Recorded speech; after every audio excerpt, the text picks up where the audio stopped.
Bonjour et bienvenue dans ce nouveau numéro du Temps d'une bande-annonce, un numéro consacré à Seven Sisters, réalisé par Tommy Wirkola avec Noomi Rapace, Glenn Close et Willem Dafoe.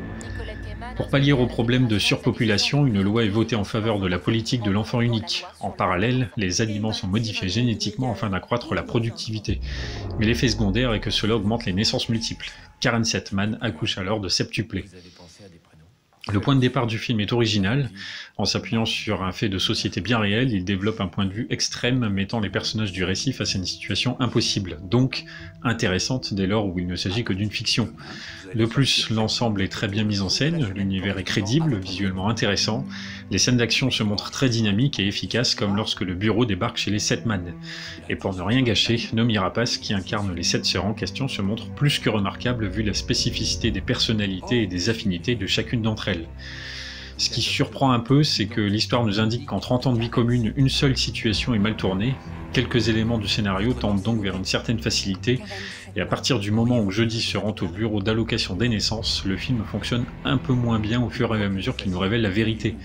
Notamment le fait que les enfants capturés ne soient pas cryogénisés mais incinérés. On se doute assez rapidement qu'ils ne sont pas préservés et que le film nous cache quelque chose étant donné qu'il insiste d'un côté sur le nombre assez important de captures mais de l'autre côté n'approfondit pas la partie stockage entre guillemets de tous ces enfants. L'impact de la révélation est donc amoindri, même si la séquence en elle-même n'en reste pas moins forte émotionnellement. Également, le fait que la directrice du bureau, Nicolette Kamen, semble surprise par la vidéo tournée par Jodie ne tient pas debout. Ce personnage, affiché comme fort, tombe alors un peu dans le ridicule et ne marque pas les esprits, d'autant que l'actrice Glenn Close se montre assez peu convaincante dans le rôle.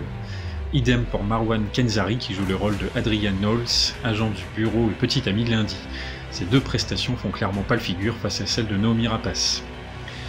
Malgré quelques points négatifs donc, Seven Sisters est un film d'anticipation intelligent et plutôt maîtrisé qui vaut largement le coup d'œil. Merci de m'avoir écouté, n'oubliez pas, le temps d'une bande-annonce reviendra.